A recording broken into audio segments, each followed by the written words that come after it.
Perfect. So here is the agenda for our expert talk today, and I'm very pleased to give first the opening remarks to Mr. Simon Strigel, who is the head of Component 3, organizing this expert talk. So Simon, please, you can take the floor. Thank you very much, Lou, for kicking us off. Yeah, it's my great pleasure to welcome you all to this expert talk. Une chaleureuse bienvenue à toutes et tous. This is an exciting session today that, yeah, we are very keen to share with you on behalf of GIZ's Agribusiness Facility of Africa. And I'm also forwarding the greetings of our head of project, Lynn Feldkötter, to you.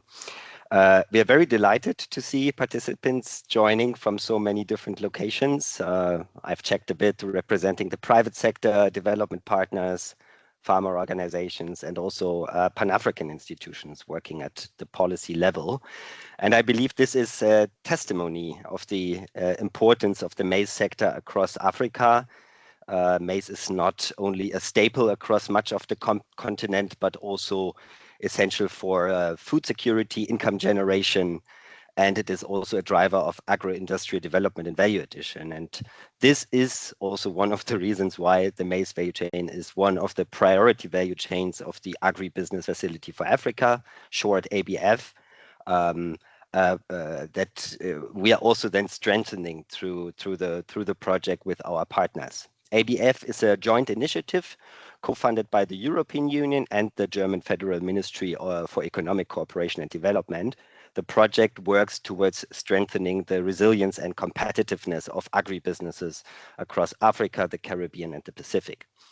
And one of the key instruments in this effort is the Competitive Matching Grant Fund, which is a financing mechanism through which we mobilize investments from 65 private sector consortia with the goal of scaling impactful agribusiness solutions. And many of those businesses are here with us today, and I would like to acknowledge and thank them for their presence also. At ABF, in addition to offering funding through the matching grants to high growth companies, we also help them get investment ready for long-term scaling, as our project funding will ultimately fade out. And we identify what works on the ground in a changing climate. We identify and document good practices in promoting and investing in climate resilient value chains. Let me also emphasize that this expert talk today is not a standalone initiative. Today's sessions is part of a broader series of webinars that we organize to promote knowledge exchange and also to initiate partnerships among businesses in Africa. And this forms part of a broader strategy to strengthen the maize value chain on the continent. In October 2025, we convened 20 maize businesses from all across Africa in Nairobi to jointly reflect on challenges, experiences, and to identify opportunities for collaboration in the maize value chain. And one of the key outcomes from that workshop was that we need to deepen knowledge exchange and showcase practical solutions and business models more strongly. And today you will hear about some very exciting out of these solutions and tools that we discussed also in Nairobi.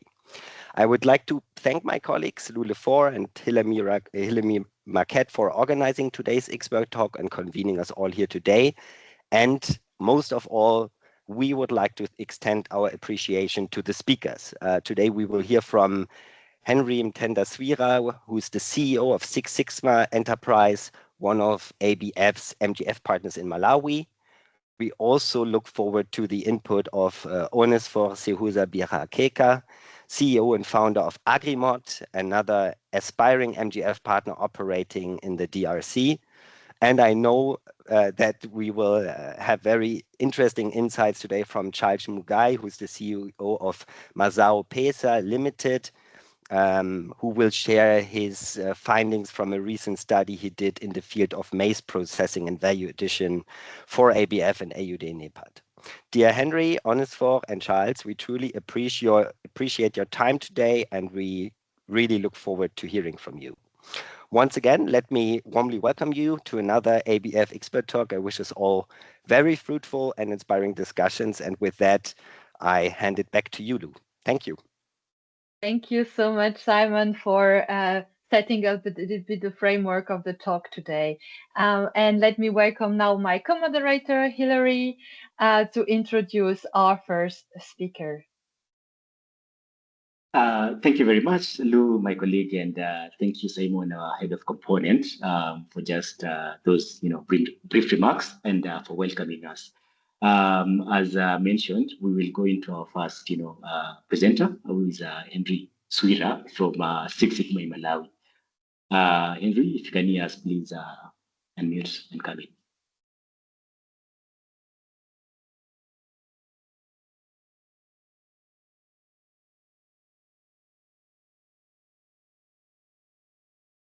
Henry? Thank you. Can you hear me? Yes, please go ahead. Awesome. Thank you very much, Hilary. And thank you, Lou, for organizing this. And thank you for the introductory remarks that Mr. Simon Strigo has actually provided to set us into a really good context for our conversations. My name here is Henry Mtende Swira. I'm the CEO of Six Sigma Enterprise, one of the partners in the ABF program based here in Malawi. And I look forward to sharing alongside my colleagues some experiences and insights around the maize value chain, especially around aggregation, storage, digital trading platform, as well as some value addition. Next, please. So I think let me start by re-emphasizing and reiterating the point that Mr. Simon Strigo highlighted on the importance of maize, especially here in Malawi. We all know that maize is a staple food for millions and millions. It provides more than 50% of the daily caloric intake for the households. And actually at Africa, it provides more than 30%, which signifies the importance of the crop. Maize actually underpins the food and nutrition security of households. Being a primary source of carbohydrates, its yield directly determines whether a household is food secure or vulnerable to hunger. So it plays a key role in the household food security. Many households see maize as both a cash crop as well as a subsistence crop. So it has that dual value that communities, households, and economies actually see this. But maize also fuels livestock as well as agro-industrial development. Beyond human consumption, maize is indispensable for animal feed, brewing, and starch-based industries. Here in Malawi, maize is a policy priority. It is a political crop. Beyond being an economic commodity, it shapes national stability and resilience. Actually, governments can come in and out merely because of whether maize has done well or not. That's how powerful maize and influential maize as a crop is in the country. But we all know that in Malawi, like last year, Malawi produced 2.96 million metric tons of maize in the outgoing season, against the actual national demand of 3.1 million. And we know Africa produces over 90 million tons of maize annually, making it one of the cereal crops by volume here. Next, please.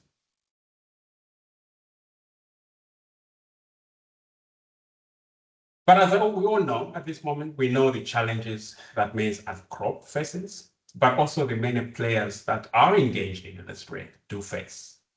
As a crop, as a value chain, I think climate variability is a major challenge, with erratic rainfall patterns and delayed rainy seasons, increasing risks for droughts as well as floods. Poor practices and insufficient inputs, they've been significantly contributing to low yields for most of the small-scale farmers. Inadequate storage has been leading mostly to significant losses, whether it's from pests or molds, and the ranges range from somewhere 30 to as high as 41%. But the prices and the markets for maize sometimes is quite volatile. Maize prices fluctuate due to seasonal shortages and sometimes policy interventions. Governments can intervene on the price affecting the potential that either the private sector could have generated because of the political or policy intervention, whether it's an export ban or a price setting that's being imposed by the government. But also reliance on subsidies and inconsistent trade policies tend to disrupt investment. Being a political crop, there's a lot of politics involved around the farm input subsidies and the political aspects that are connected to that. And to some extent, that also distorts the market in terms of how the value chain could actually perform independently. Beyond the crop, the people who are involved, especially the farmers, face their own challenges. Limited access to resources, whether it's land ownership or credit, which seems to be quite out of reach, especially for women and young people. Lack of training and skills, which leads to most of those actually missing opportunities within the agronomic or business spaces within the maize value chain. But sometimes because of the traditional norms or business practices, women and young people are usually excluded from the high value activities within the maize value chain. Limited market linkages in terms of access to formal as well as digital markets, but also underrepresentation in leadership, where decisions are made around how the crop is produced, where it's sold, what's invested in, especially where these structures are more formalized. Next, please. This is where ABF has been engaged with most of us who are on the call here, especially most of the partners engaged in the maize value chain, to try to engage and contribute to addressing some of the challenges I've just highlighted to. And Six Sigma is one of the partners that's participating and contributing to addressing some of those challenges. Our model that we use on this is the anchor farm model, where we have a number of farms, and we use the farm as a central place of engagement with the larger community in terms of developing the maize value chain. As a farm, we act as a source of input and implements, as well as a farmer training and mentorship space, but also an output market where farmers can actually sell their stuff, but also be helped and connected to other sources of markets through our linkage facilitation. And with that, we work with the farmers around value chain competitiveness development, but also really training the communities in adopting climate resilient production and processing techniques, and seeing farming, not only maize farming, but farming in general as an enterprise rather than merely an agricultural activity. And we do that by working with collectives, whether it's VSLAs, farm organizations, cooperatives, etc. Next, please.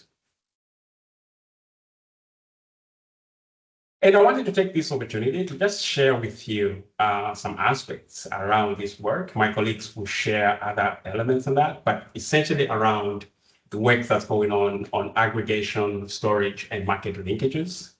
These are very critical aspects in any value chain, especially whether it's a private sector actor like ourselves, but especially for the farmers and the communities that we engage with, who play a very critical role, not only as producers, but also as active players in this inclusive maize value chain development process that we will engage in.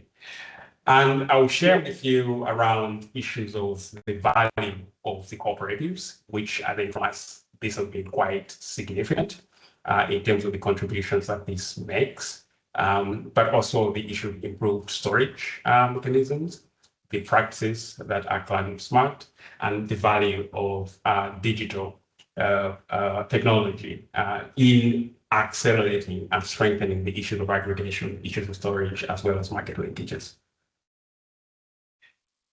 One of the things that's been very critical around facilitating the maize market is the digital aggregation platforms. Malawi as a country, I think they've been significantly investing in ensuring that the digital aspects are sufficiently embedded in these activities, whether it's mobile-based trading systems or mobile money integration, to ensure that farmers are able not only to sell directly to buyers, but many times actually bypass the middlemen, who, while they play a very critical role in aspects, but sometimes they can also be a major deterrent to actually farmers making the real profits out of what they produce. So the value of what the government has been investing in through the various programs that are funded by IFAD, World Bank, and other development partners is to really help develop platforms that farmers can engage with, whether it's agri-trade, it's a mini platform, whether it's SMS-based or WhatsApps, where farmers engage to communicate with various products, produce, the volumes, the locations, and the intended prices that they have, but also connecting directly to the buyers. This brings significant price transparency, which is very important, but also really ensures that farmers can also negotiate as collectives, as groups, for better pricing by directly engaging with the actual buyers, or main buyers that exist in that space. The issue of mobile money integration facilitates secure payments and reduces dependence on the cash-based middlemen, which sometimes can slow things, but also it generally expands the scope in which farmers can engage geographically in terms of who they sell to or they interact with. The second component is the whole farmer collectives or hubs or cooperatives. This is very, very important, especially if you're dealing and working with and engaging small-scale farmers as part of the key player in the value chain or in your business model. So groups like BSLAs or self-help groups or farmer clubs, youth clubs that engage with agriculture, cooperative associations, or hubs that facilitate collection of produce by the farmers. These are very critical to enable farmers back the crop, or the maize or other crops, and really enhance better bargaining capability. It's easier to collect and transport, but it's easier to actually monitor the quality that needs to actually be put in the market, which can easily be standardized, negotiated, and vetted by the group. But also just gives them a better opportunity to negotiate with different players, having a produce in one place in larger volumes. So farmer-owned groups or cooperatives managing their own shared storage, sometimes their own transportation, as well as the marketing infrastructure, it reduces transaction costs, especially compared to farmers operating individually and dealing with the same farmers at the same time. But in terms of the outreach, whether it's for the appropriate production processes or harvesting and post-harvest management processes, including loss reduction, when farmers are in collectives, it's been much, much easier to reach them at scale, but also have their own peer learning and peer pressuring of actually adapting certain technologies that are relevant to facilitate not only quality packaging, but ensuring that the crop that they store is protected against pests, against molds, against aflatoxin, and other factors that may deteriorate the quality of the crop before they sell, as well as the one that they consume at home. And one of those technologies is the hermetic storage, the PICS bags.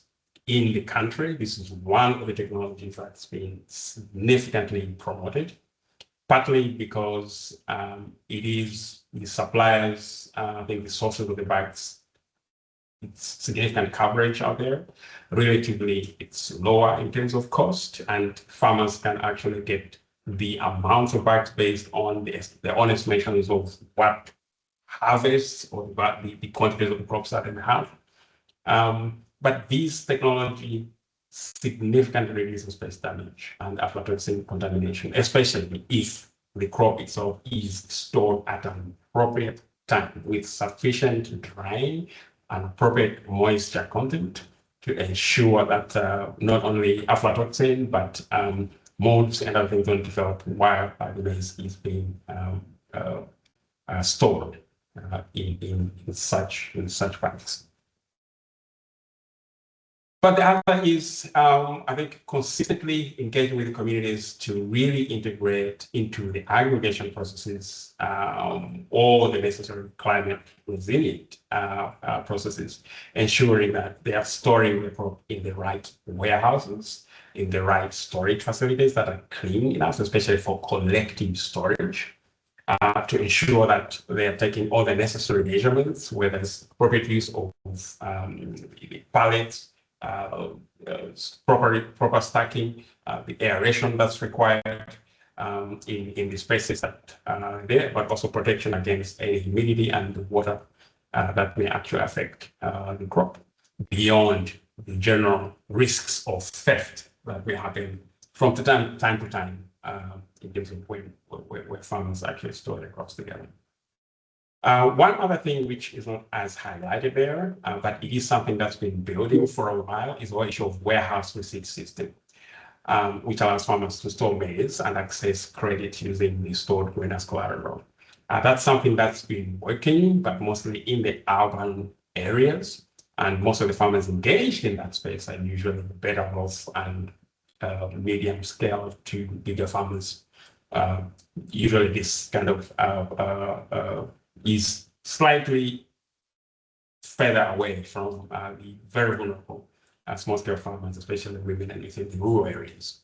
And what we're trying to do as Sigma as well is to try to build a pseudo system that brings in collective storage, but also really ensuring that using that, that could actually facilitate better access to the markets, as well as potential engagement with credit sources for farmers to access.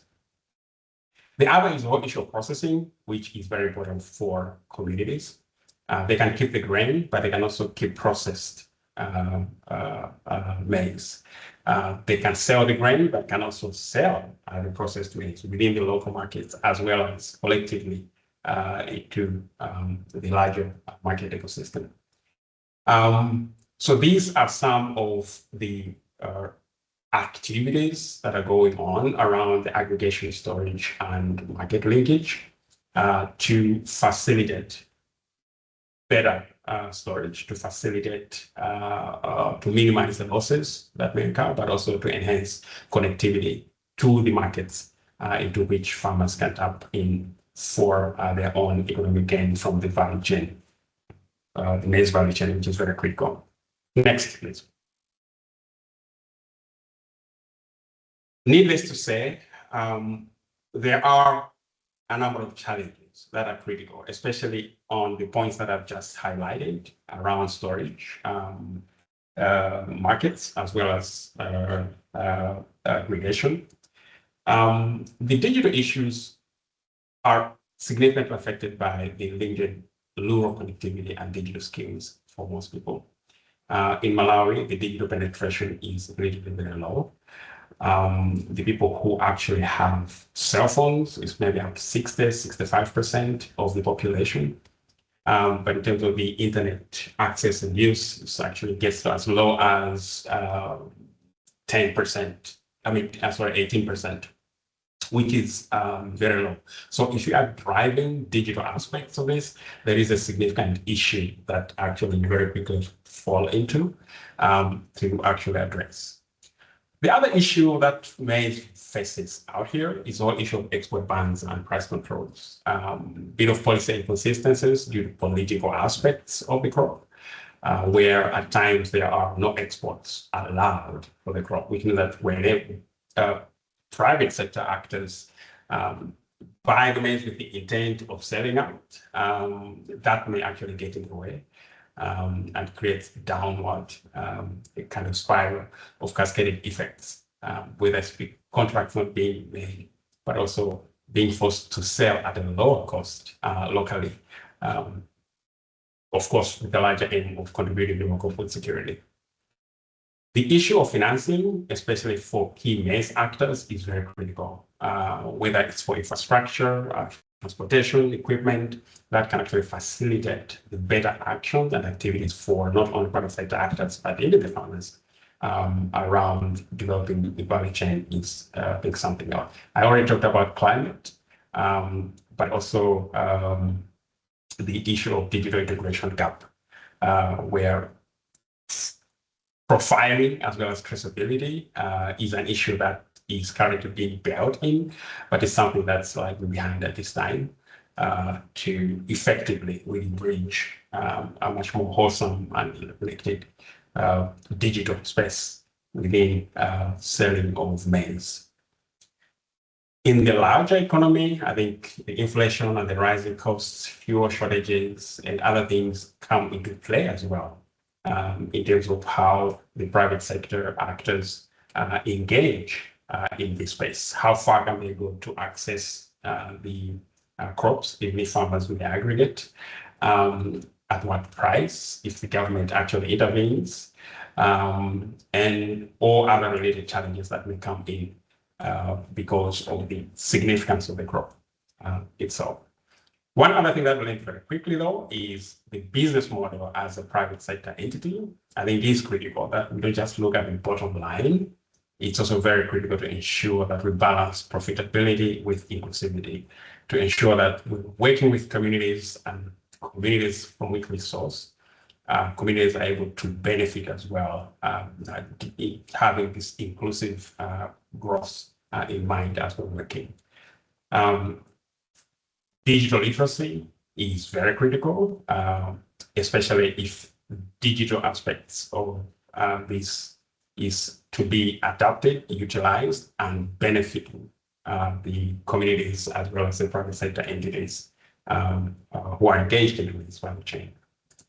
And issues of access to finance is also something that's very, very critical for especially private sector actors to effectively contribute to the growth of this.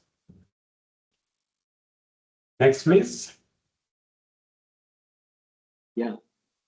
Yes, other than that, yeah, thank you very much for your attention. These are the few things that I wanted to share with you regarding the storage, aggregation, as well as market linkages. Thank you. Over. Thank you very much, Henry, for that very insightful presentation from your end. We very much appreciate, and just to inform some of our participants that came in while Henry already spoke. Henry comes from Malawi. He's the CEO of Six Sigma, and Six Sigma is based in Lilongwe. Basically, as Henry has put it, this is very interesting because then we see innovations such as digitalization in agriculture coming in, and especially with the mobile payments that you've been able to integrate in your farm company. But at the same time, also just working with 1,000 farmers plus, to be able to help them access the markets, I think is quite commendable as a company. And of course, the aspect of them being an off-taker with cooperatives. I think most importantly also is what we see in terms of, innovations in storage and post-harvest losses. So in terms of the hermetic storage bags, which are always the 3-layered, storage bags for grains. So congratulations, Henry, for this well-done job. And we will just like to move to the next, presenter with Onesphore. And Onesphore comes to us from Congo, DRC, being the CEO of AGRIMOD SARL. Even as Onesphore speaks in the next 20 minutes, we'll just like to hear more now pivoting into the value addition and how, quality has been integrated in handling food and value-added products. Onesphore, please come in. Yeah, thank you so much. Can you hear me? Yes, we can. Yeah, good. Thank you. Good afternoon, everyone. And good morning, good afternoon, everyone. So my name is Onesphore Birhaheka. I'm the CEO and founder of AGRIMOD, SARL, based in DRC, particularly in the South Kivu. I'd like to appreciate to thank so much my colleague Harry for his presentation, which was very great. Of course, we are working in the same value chain, maize value chain, and I think my colleague has already highlighted good insights about maize value chain. But we are going to add much more on this maize value chain because it has a lot of things. So we are going to talk about transforming maize value chain through digital innovation, climate smart maize production, processing, and market integration in Africa by focusing on enhancing productivity, value addition, and inclusive market access for resilient and sustainable maize system. Slide. So the context of maize in DRC, Democratic Republic of the Congo. As my colleague has already highlighted, the maize is a strategic staple in DRC. 40% of caloric intake is consumed in Democratic Republic of the Congo, particularly in the eastern part of DRC. This agricultural value chain is consumed for daily for millions of people here in DRC, even if in rural and urban areas. Is a key national food supply because most of people who import food here is maize, as the majority of maize flour which is consumed in DRC come from the eastern part, the eastern Africa community like Uganda, Kampala, Tanzania, and Rwanda. The demand is more than 10 million tons per year. When, for instance, people want to import maize flour, the demand is more than 10 million tons per year. That highlights that this agricultural value chain maize is play a key role in food security here in DRC. 5 to 7 million households are engaged in the production. Most of the population or most of the small-scale farmers, particularly women, are engaged in the production of maize because here they can't eat food without maize.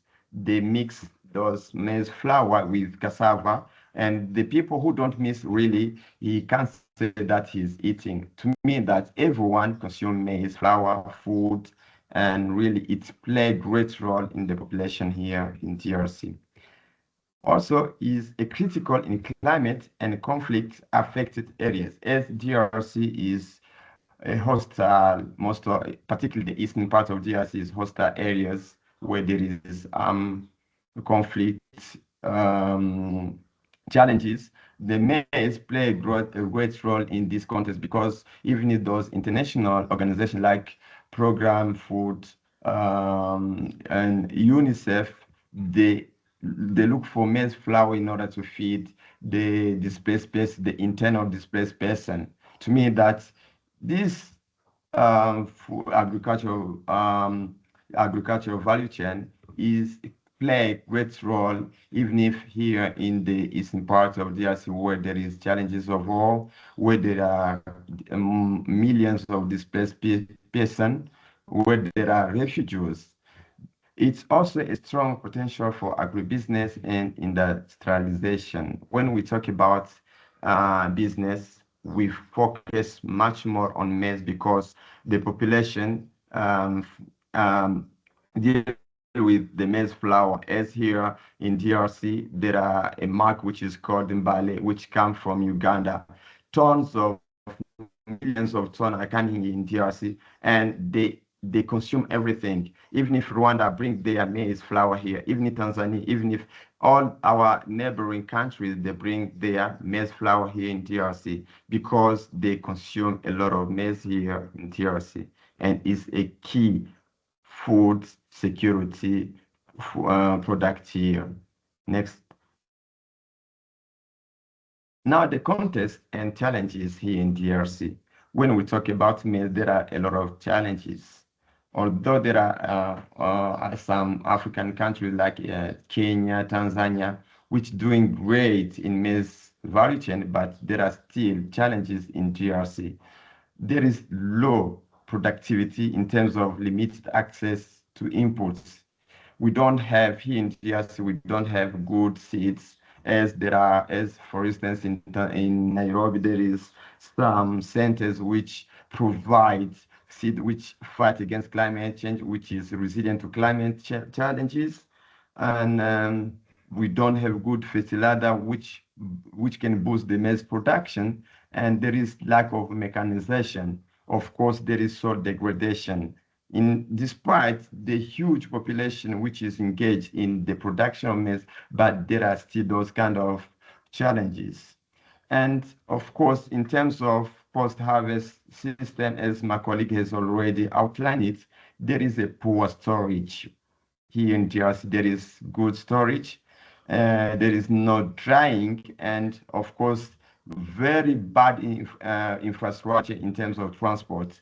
As for instance, someone who is here in Bukavu he gets a lot of challenges to get the small-scale farmers who are in rural areas, like in Kavumu, in Kabare, in Mwenga, due to the poor roads, poor infrastructure. Despite those poor roads and infrastructure, there is huge insecurity in terms of production in different rural areas. So someone who is in rural areas gets some challenge to bring their maize here in the urban area, and this creates huge post-harvest losses. Of course, in terms of processing and value addition, less than 20% of maize is produced locally because we don't have good milling systems.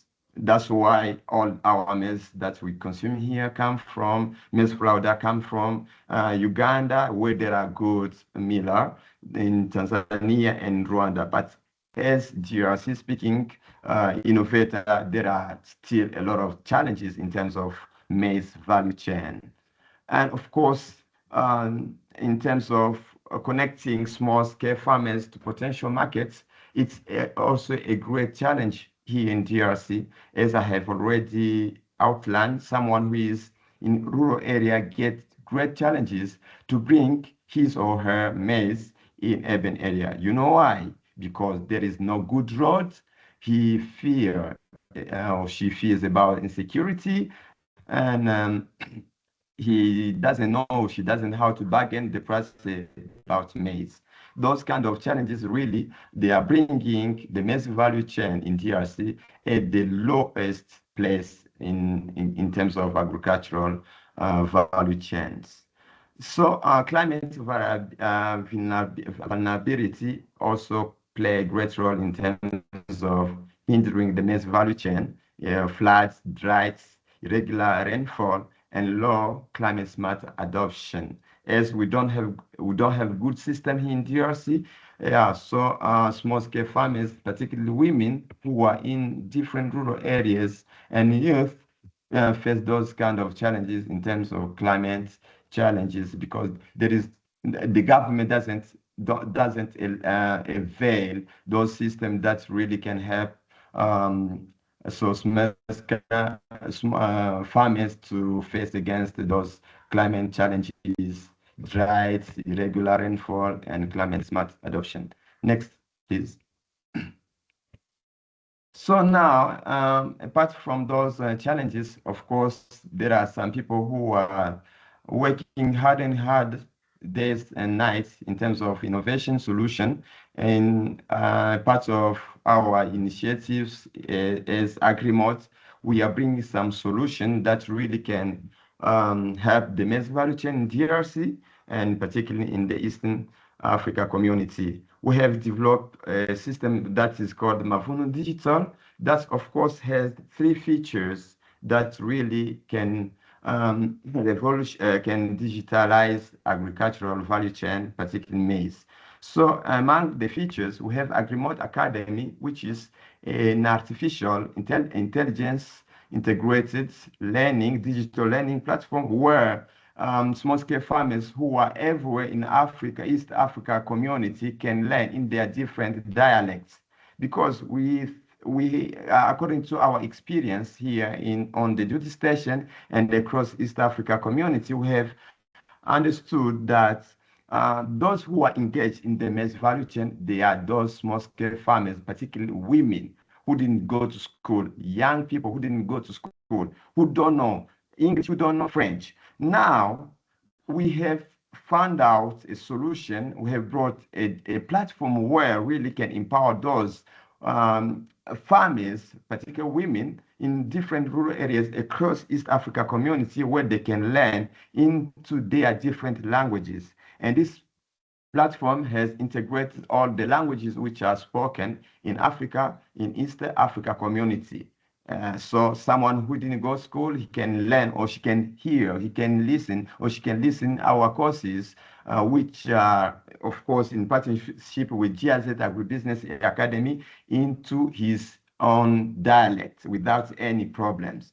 Also, we have integrated into Mavuno Agri-AI for Farmers, which is an artificial intelligence which works with our experts, agricultural experts. Of course, before validating all data of artificial intelligence, our experts in agriculture go on the field. They work with our small-scale farmers in order to know which are the roots of the challenges about maize value chain in different area. And then when now they take the pictures through their smartphone, now the artificial intelligence can detect the diseases which the maize has.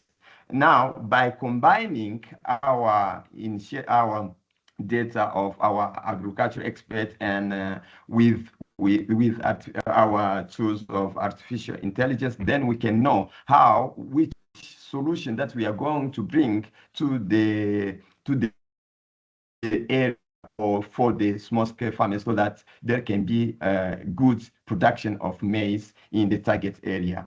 Of course, as there are a lot of technology across Africa, we have also integrated Mavuno marketplace, because of course you can produce, you can fight against diseases, but of course, we need to know, we not get good market, the potential of market, because there are farmers who can produce, who are producing, but who don't get good market. Now, through this market integration or marketplace, now our small-scale farmers can really get the buyers through our guidance, through our platform, where they are produced, can reach out those who can buy them, and their income can increase. Because as I have already outlined, among the challenges that farmers are facing are the lack of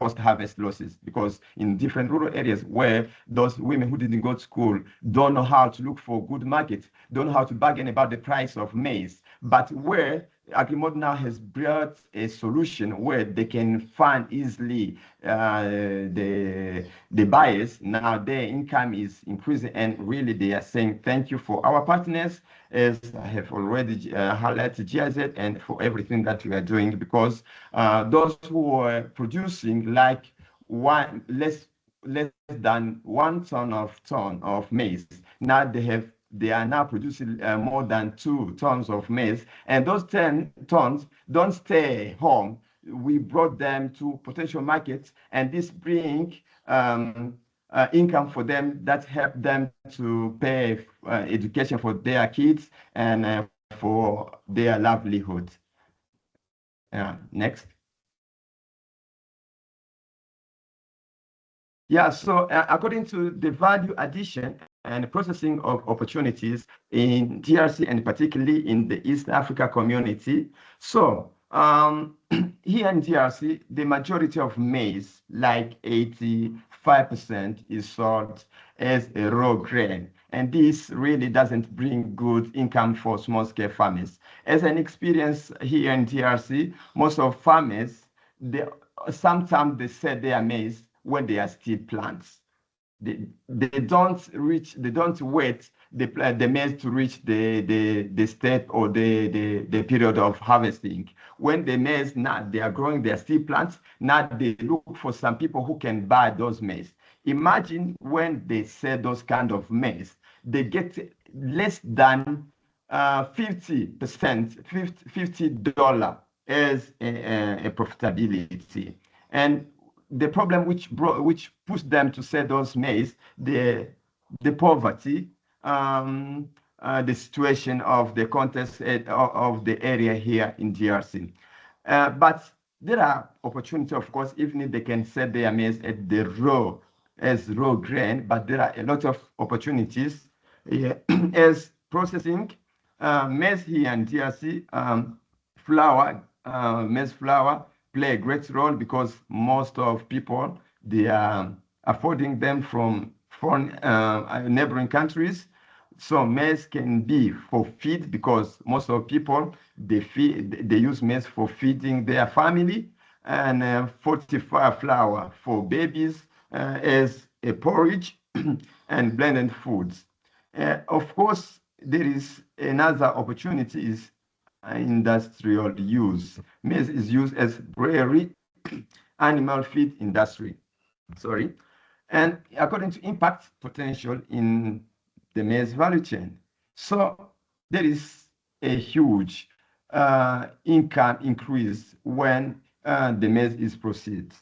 So when those tons, the production of maize, when they reach the the processing step, there is a huge income. Imagine those small-scale farmers in different rural areas who were selling their maize as raw grain, who were selling their maize without processing. But now they get the opportunity to get the milling system in order to process the maize. This can bring a lot of job. This can bring a lot of income for those small-scale farmers, and it can boost the economy of the area and the region, as we are talking about, of course, the regional economic integration. So in maize, in the maize value chain has a great potential. It has a lot of opportunity when it reaches the step of processing or mill, because it's going to engage many stakeholders and it can bring a lot of jobs. So, and this process can also reduce the post-harvest losses, because when those maize which were produced in different zones here in DRC and across Africa, but if they get good system of processing like mills, so this can reduce the post-harvest losses, where most of small-scale farmers keep their maize in their house without good storage. But when they get the process, they get the potential opportunity to process and to reach the market. This can be a very good deal in terms of agricultural value chain in Africa. So here you can see the raw maize to processing and packaging, market, export. This is the entire value chain, if this can be respected in Africa, because in each step there is huge opportunity. There is creation of jobs. There is the income increased. There is the reduction of climate, of post-harvest losses, and of course there is climate resilience. And if really everyone can respect this stage, really this can help the maize value chain in Africa, and it can be a good deal across Africa. Next. Now, talking about quality standards and regulatory requirements in the maize value chain. So the quality standard, of course, in Africa, there are some countries which, of course, respect the quality standards as proper drying, safe moisture levels, clean, sorted, graded maize, aflatoxin control, and food safety compliance, standardization, packaging, and labeling. As last year, for instance, we were in Nairobi for our ABF workshop. We were at the National Cereals and Produce Board, the home storage facility, where we saw good laboratory where they detect the aflatoxin in maize before they can process the maize. In Kenya, in Nairobi particularly, the maize, they get these stages where they find if the maize have aflatoxin, if they have good quality, they have good drying system. But here in DRC, we have great challenges because we don't have all those quality standards where, of course, we can detect the aflatoxin and good storage and a clean and sorted great maize. But I think through the help of our stakeholders, we can do something, as maize is a great deal here in DRC. In Tanzania, also, as we are implementing a project in Africa community, in Tanzania, they have good system, quality standards in terms of East Africa community, where, of course, they control the aflatoxin through different steps of maize value chain. Now, talking about regulatory requirements. So there are still some challenges, as we can talk compliance with national food safety laws, certification and quality inspection systems, approved input systems, fertilizer.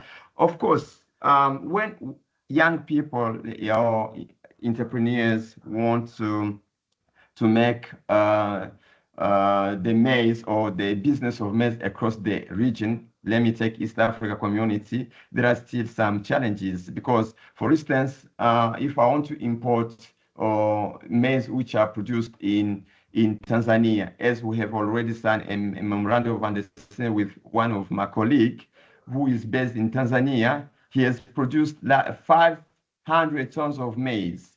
Now, when we got that deal, in order, he was looking for the market in DRC as there is huge demand in DRC. But we got the challenges of regulatory requirements within the countries. Now, as according to the maize value chain, this can bring a lot of challenges in terms of maize value chain if we don't fix those challenges in terms of regulatory requirements. Now, the key challenges, we have limited testing. As here in DRC, we don't have good testing in terms of maize value chains. We don't have good certification facilities, as we don't have centers which deal with maize value chain. As for instance, in Kenya, we have CMEAT, we have MLN sequencing facility in Naivasha, where, for instance, these centers help young people or young innovators, entrepreneurs who are dealing with maize value chain. But here in DRC, we still face those challenges, but hopefully through our stakeholders, maybe this innovation can reach the market in DRC, as there is huge demand of maize value chain in DRC. We have also weak enforcement of standards, low farmer awareness on quality requirements. Next, please. Now, as we are implementing a project which is supported by our potential partner, GZ and Agribusiness Facility for Africa, we have already innovated the maize value chain here in DRC in different rural areas in South Kivu, despite the challenges that we are undergoing about wars and conflict armed groups. In terms of climate smart intervention, we are developing biofertilizer and biopesticide system where can restore the land and can boost the maize value chain, because we have understood that most of our small-scale farmers, particularly women who are in different rural areas, are facing those challenges about pests and diseases like armyworm, falls, and pests. Now, through our expertise of our agricultural experts, we have developed our own biopesticide, where, of course, is affordable for even if those small-scale farmers who are in different rural areas, and really they are working because they are fighting against those pests and diseases. And through this support, our beneficiaries, they are thanking so much this initiative and saying thank you for the partners who are bringing those innovation in our area. Of course, we are also focusing on climate resilient maize varieties. As last time when we were on the field, our beneficiaries always get feared about the variety of maize seeds of maize that we brought them. They always say that no, we can't use this seed because they can deteriorate our soil. But when we brought our own seeds through our partners, they have worked quite well, and they have got good production of maize during the season A, which starts from September and ends in January. And also, we are boosting the sustainable land because there cannot be good production without focusing or thinking about land. We must focus on the health of soil, the health of land, so that we can produce a lot of maize. We are also integrating the pest and soil health management through this initiative, which is supported by Agribusiness Facility for Africa. Of course, AGRIMOD has an integrated model through the support of our partner. From the production, we are focusing on climate smart farming. As you can see, we work hand in hand with our beneficiaries. We go to the fields. We make sure that what are the key roots of the challenges that our beneficiaries, who really are always left behind, they are facing in maize value chain. Because for many decades, sorry, could you please wrap up because of time? Yeah, good. Thank you, Hilary. Yeah, for many decades, our beneficiaries were neglecting the maize value chain because they didn't get the potential of it. But through this initiative now, millions of our beneficiaries, they are now focusing on the production of maize, of farming the maize. Of course, AGRIMOD also has a digital platform which is called Mafun Digital, which has those 3 features that I have already explained. And of course, through another project that we are implementing with GIZ and East Africa community, we are at the regional level where we are boosting the regional economic integration. At this moment, we are in DRC, Burundi, and Tanzania, where, of course, we have beneficiaries. We are empowering small-scale farmers in Tanzania. We're in Mwanza, and at this moment, we are going to Arusha. And really, through this approach, we are bringing good things. We are boosting the maize value chain across the region, not only in DRC, but we are at the regional level. Next, please. Yeah, thank you so much for your understanding. Yeah, thank you so much, Onesphore, and many congratulations for that very interesting and insightful also presentation. And clearly, we can see there are a lot of innovations that are happening at AGRIMOD SARL. And just for participants again, Onesphore Birhaheka comes to us from Congo, DRC, and is the CEO of AGRIMOD SARL.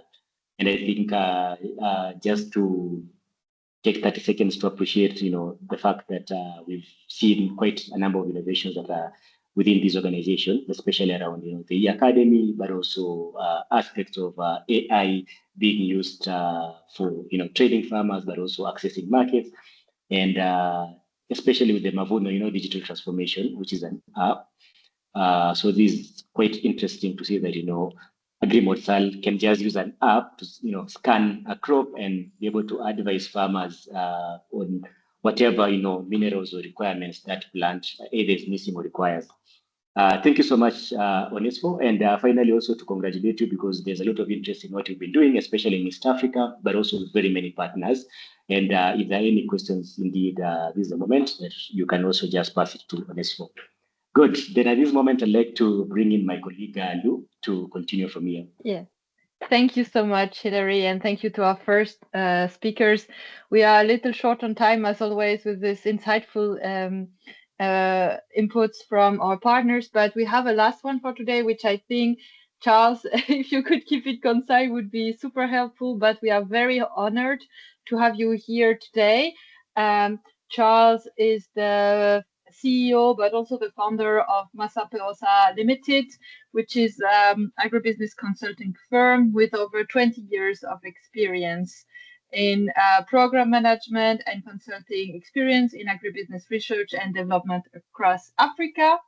He really specializes in agribusiness consulting, export support, and business advisory. He has an extensive network and also advises client in trade development and partnership. And the reason why Charles today is going to be very much interesting input.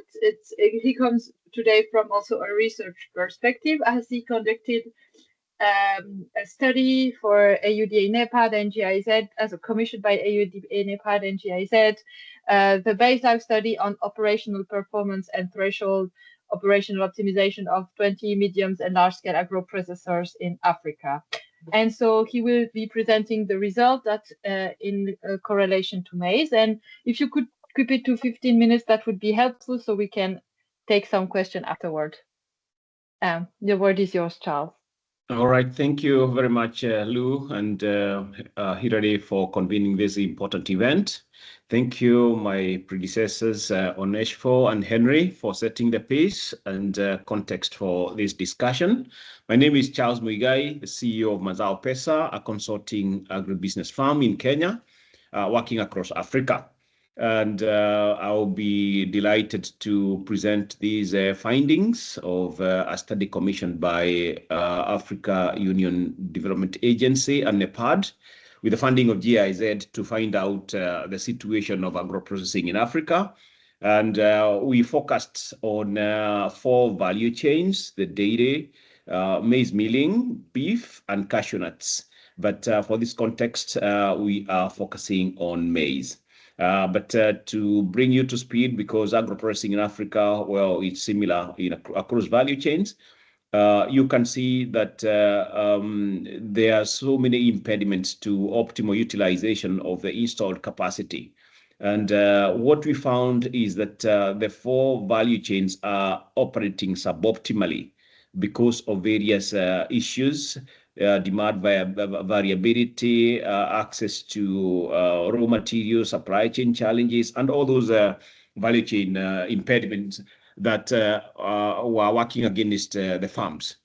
Let's now focus on maize milling. And as my predecessors in this presentation have said, maize is a very important crop in Africa, a political crop and also a food security crop. And we have to look at it from the perspective that being a security and a political crop, it means that we need to have interventions that are long-lasting, that will support agro-processing using maize as a raw material. The market structure for maize milling across the 4 countries is that it starts from small scale, what we call posho, or very rudimentary milling, to very specialized large scale milling with a variety of maize meal products. We also saw that there is a lot of fortification, especially in Kenya, whereby it's a necessity for millers to fortify, do a dose of fortification to infuse new nutrients to it. There is a lot of these differences in terms of technology and quality parameters around maize, and also different parameters in terms of investment sizes. So what we call large and what we call medium in Malawi, Kenya, Nigeria, and Ghana, it differs. Because what is large in Kenya is extremely big. What is large in Malawi could be in the medium tier of what is Kenyan medium.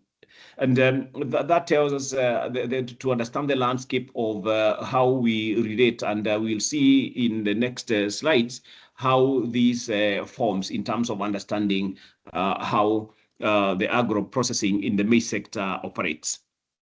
Let's look at the factors that are influencing the utilization of maize milling farms in Africa. And you see 50% of what is ailing maize milling in Africa is contributed by seasonality of maize, price fluctuations, cost of energy, and financial constraints. Those 4 items are the major impediments to that. And also an additional one, which is worth noting, is the policy changes around the maize. I've mentioned that maize is a food security and also a political crop in these countries, especially in Kenya, that I know for certainty. And you will see that policy changes in terms of import exports and also subsidies in fertilizer and all that, they will affect the productivity of maize, and that also impacts the utilization of capacity at the milling plants. Let's focus with Kenya. Kenya is very advanced in maize milling in terms of the sizes of the milling installations. Also, Kenya is very versatile in terms of the products that are coming out of the maize. Maize is a staple, and also maize is a very differentiated product in Kenya, producing different grades of sifted maize, which is different from what you find in Malawi, Ghana, and Nigeria, because it is not a major staple compared to Kenya, and Kenya have differentiated the products in terms of the grades that they are giving to the market. The market structure again in Kenya starts from very small to very large, and also very advanced branded maize, sifted maize products across the product and the competition around the major maize millers. If we look at the case studies in Kenya, let's start with a case study that we gave 001 for, because we needed to have the confidentiality of the client. We don't want to name the company.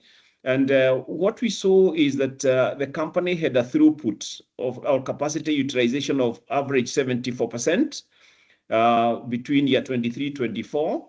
And what we attributed to that was majorly the availability of the maize grain.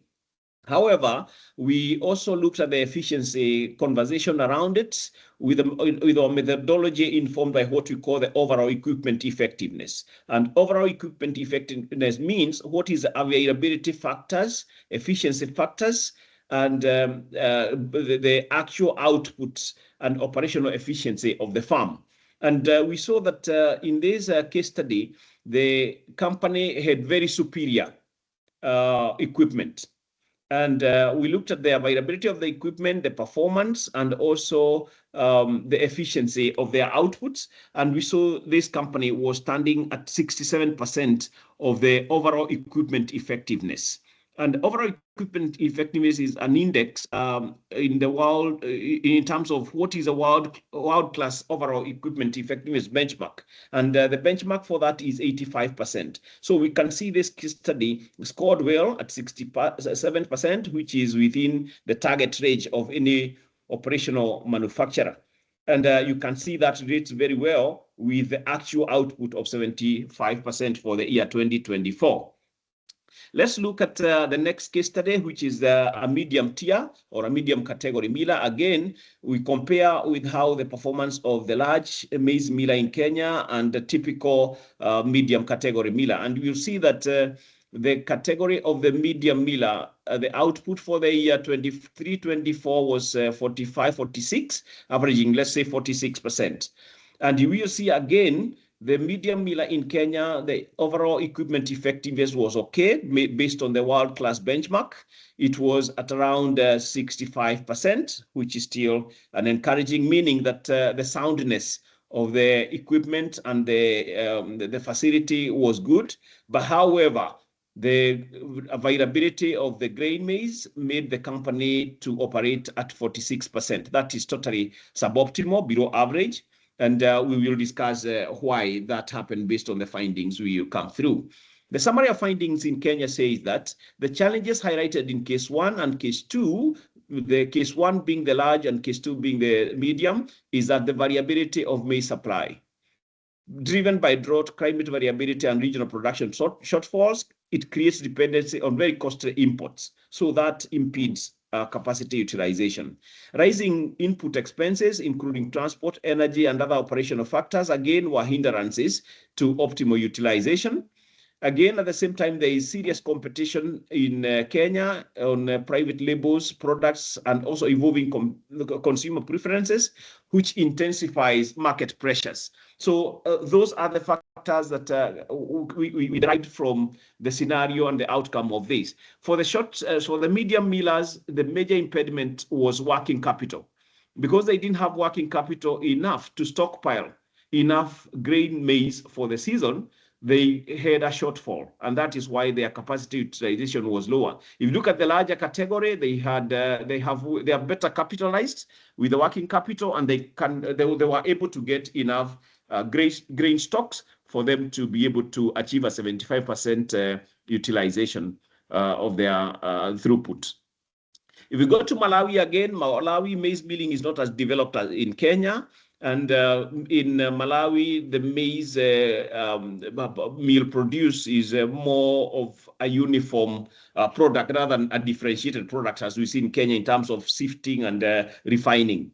And in terms of branding, it's not as developed in Kenya, as a product. It's just a general meal that is consumed across the populations.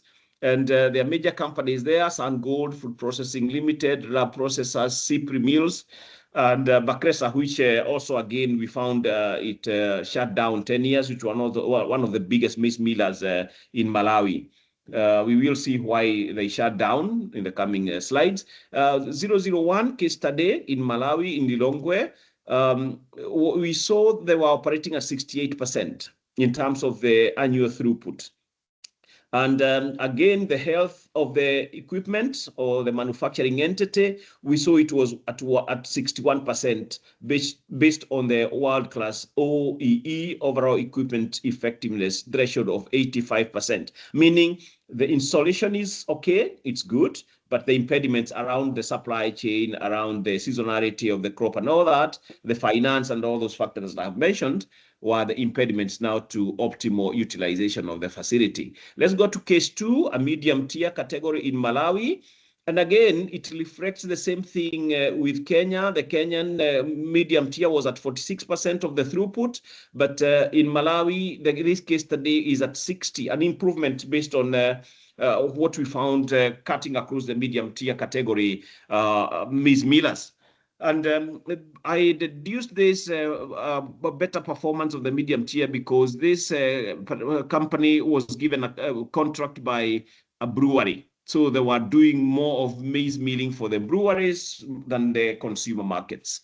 And probably that boosted their utilization in terms of financing their capital and stocks. Again, then we found the company at around 55-57% of the overall equipment effectiveness in terms of sophistication of the facility. And it is not to the optimal standard. So there is a huge improvement area to attain the 85% world-class overall equipment effectiveness for this case study. Summary findings for Malawi. Malawi operates at a low capacity utilization, primarily due to cyclical maize challenges, which affects both small and large millers. The survey highlights that milling is vital for food security. Malawi faces challenges. And, for us to remedy these challenges, again, it is to improve now the dynamics of the product differentiation in the Malawi market, especially for the milling products and brands that are available in the market. So that can revigorate the competitiveness of the Malawi market and make maize milling more vigorous. In Nigeria is more robust. I'm sorry. I know you prepared this very detailed PowerPoint that we can share afterwards. Could you maybe start to wrap up the findings overall so that we can have some questions? Okay, fantastic. I'll do that. So Nigeria, again, is more advanced. And as I have said, compares favorably with Kenya. Let me go to the findings in Nigeria. And again, you will see Nigeria has a serious deficit of maize production. They don't have enough for the markets, and you can see now the large processor had a lower throughput of 52% compared now to the large millers in Malawi and Kenya. Again, the factory was of sound, status in terms of overall equipment effectiveness. We got to the medium scale category in Nigeria again, compares with Kenya at 52%, and the factory was at a good level in terms of the soundness of the equipment. The findings in Nigeria again shows that deficit, that Nigeria has a maize deficit, and that impacts the overall utilization of the capacity of the maize milling. Similar case study again in Ghana. Ghana again mirrors Nigeria in terms of shortage of maize production that also impedes capacity utilization of the millers. Again, it compares the same, and you can find the large scale miller in Malawi again is much lower in terms of capacity utilization at 53, yet the factory is of sound status at 60% of overall equipment effectiveness. If we go to the medium category in Ghana, again reflects the same trend with the Kenya in terms of, again, the medium miller having impediments in terms of access to working capital, yet the factory is of sound status in terms of equipment effectiveness. Summary of findings in Ghana, again, the same situation, maize deficit based on climate variabilities and also all the issues similar to all these countries in terms of low production and such, and also working capital access to the processing plants. In comparative basis, we can see Kenya is more advanced in maize milling, and maize is a premium product in terms of, rather than a staple food. It is more of a differentiated product as opposed to what happens in Ghana, Nigeria, where we have competition with fufu, which is the derivative from cassava. But in Kenya, you find the main starch grain, is maize as the basis now for the maize meal and for the staple for the market. We will see many of the companies were between 10 to 32 points to achieve optimal utilization in terms of overall effectiveness of their plant. So there is huge capacity gap that is utilized based on the other factors that we have mentioned as impediment. Let's look at the recurring factors that were seen across the countries as limiting utilization: inconsistency in raw materials, high operational costs, infrastructural challenges, regulatory compliance, market dynamics, and skill and technology gaps. Benchmarking. We saw that Kenya offers a very serious benchmarking case studies, and I think many of these maize millers from the region can benchmark with Kenya in terms of production efficiency, milling efficiency, product diversification, supply chain management, and sustainability practices around the maize milling sector. Recommendations on this: it is important to secure supply chains, optimize extraction rates in the maize milling, invest in high quality equipment, infuse supply management practices that now optimize availability of the grains, prioritize food security, diversification of offerings to make maize meal a more diverse product with different brands like we have seen in Kenya. And then the branding of the product can also kind of create a more consumer-oriented production rather than having just a grain meal, that is not differentiated. Again, distribution networks also needs to be improved. Contract manufacturing, there is no need for so many. You can see there is a lot of capacity underutilization in many of these, and this presents an opportunity for co-packing, whereby people can do what we call whereby people can bring maize into a processing plant, and then they can pay for milling fee, and then they have their own brands out of the same. Strategic agro packs also kind of concentrating maize milling into special economic zones whereby they can have advantages in terms of efficiency. Also, we thought that a maize milling masterclass, I think a curriculum developed to kind of consolidate best practices in maize milling, can also support the maize milling landscape in Africa. Implementing these strategies can enhance capacity utilization, operational effectiveness, and profitability in maize milling industry in Africa. Thank you very much for listening to me. I hope we have tied together with my co-presenters a good understanding of the maize milling from production to marketing. Thank you very much. Thank you so much, Charles. Thank you very much also for speeding things up in the end. And you will see the slides are very detailed and we will share them. So you will have the opportunity to also have a look at the slides more in detail later. So thank you to all the three speakers. We are still in time, maybe to take some questions. First of all, maybe our three speakers can, if they can open their camera so that we can have also see who also presented everything and also have some question and answer. That would be amazing if you can. And also really want to thank Henry for starting to answer in the chat, meaning a lot of questions have already been answered. Maybe Henry, there was some question about the different bags. You can say maybe just a short sentence or two on that one, and then we can go to the answer from Janvier Africa. That can maybe is the question that has not been answered yet, and that can be expressed directly. So maybe Henry first, I give the word to you, and then we will take a question. Thank you very much, and thanks for all the presenters. I think for sharing really good lessons throughout this, and thanks for the questions from the rest of the colleagues listening here. I think the question on the bags, especially the PICS bags, I think we've tried to answer in the text there, but just to highlight and re-emphasize, the PICS bags are different sizes. They are available in most parts of Africa because there's been concerted effort to promote this technology because it's easily accessible, it's easily utilizable, it's easily replaceable by the small-scale farmers, and it's very good for storage. It can be used for several seasons, maybe up to 3.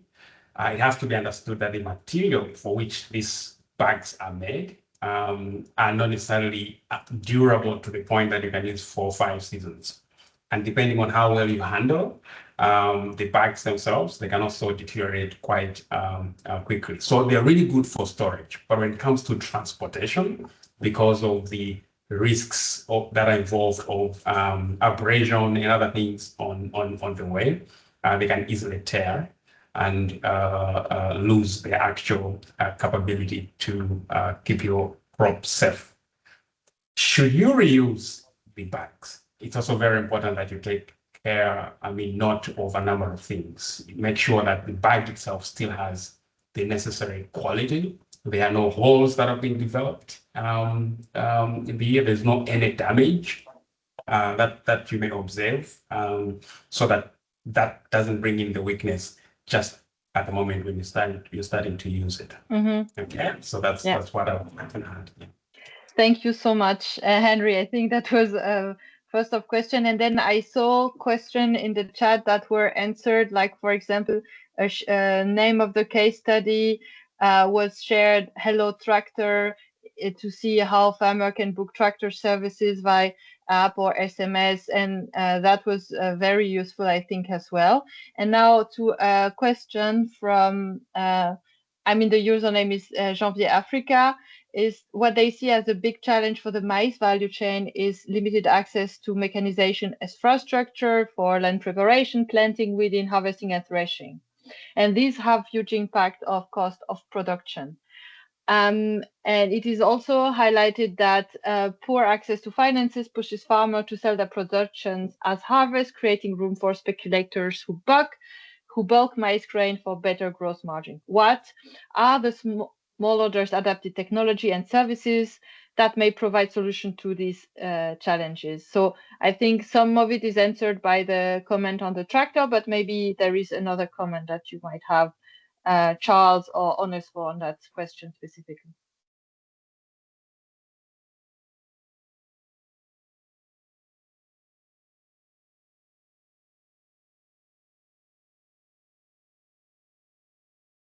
I don't know if you could have heard me or if somebody wants to come again. Sorry. Yeah, we from your experience, sorry, what are technologies adapted? What are adapted technologies for smallholders for service production that provide solution to the challenge of lack of limited access to mechanization infrastructure? Is there some solution that you know of that, yeah? No, if I look at it from the perspective of capacity utilization in the maize milling, it starts from production. And I think more of value chain coordination is required for the processors to access the grains.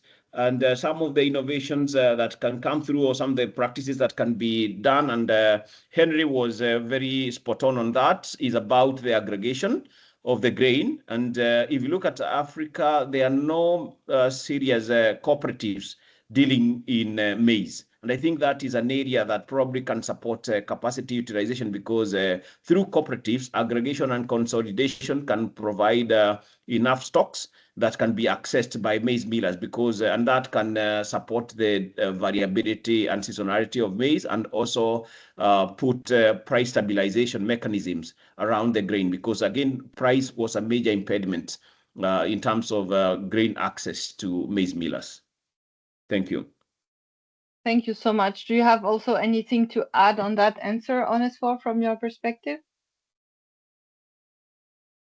Yeah, my colleagues have already said good insights, insightful information, because also we are working with cooperatives here, farmer cooperative, because we know that through cooperative, really maize can be well stored, can reach good quality at the market, and really buyers can reach them easily without any complication. So we must focus on cooperative, because if you produce maize by bringing them to cooperative, this can bring good added valuation to the maize value chain in Africa. Thank you so much for all this precision. And also I invite everyone to have a look at the question that were already answered in the chat. Sadly, the time is always too short. I see some more explanation. Maybe if our speaker can take a few minutes to answer in the chat as well, the question that came, but sadly, we have to cut this meeting here. And it is very well noted the interest in the topic, and so maybe we will think about how to integrate this question more. So you will be able to find the recording of this expert talk on our YouTube channel, and we will also link the presentation and all the information you might need on our website, so that you can explore further, and there are some contact details if you want to contact some of the speakers for further questions. Yes, Onesphore, I will leave you the last word then. Yeah, thank you so much, Lou. I see a question here. Can Onesphore share the maize productivity obtained in the case study cited DRC Burundi, just the productivity per hectare? So maybe I can share with the participant my contact as the time is up. Maybe I will share with him or with her later. Yes, please use the chat if you are willing. You can share your contacts and people can continue asking questions. Yes, it is always a struggle with these webinars that there is never enough time. But I leave Hilary now to close our meeting for today. Good. Thank you so much, Lou. Thank you so much, presenters, starting with Henry, Onesphore, and Charles for taking us through these 1.5 hours presentations. You've done an amazing job and wonderful job to really, bring insights into this conversation. And to our participants, thank you so much for staying with us until the end. It has been amazing. The questions you've posed, been quite enriching. And sorry that we were not able to respond to all of them, but we hope that it was a session that really, benefited you as a farmer, as an entrepreneur, or as an organization. And we wish all of you all the best, and also to thank our colleagues that are with us today, that also, for doing a good job and just rallying in our partners into this conversation. Thank you very much. And thank you, our head of components, Simon, for your introductory remarks, and also, of course, for being with us until the end. Otherwise, we want to wish you a good afternoon, a good morning, and all the best in your endeavors. Bye-bye, everyone. Thank you so much. Bye. Thank you. Thank you, and see you the next Thanks to the expert talk. presenters. Bye, everybody. Bye bye. Bye-bye. Bye.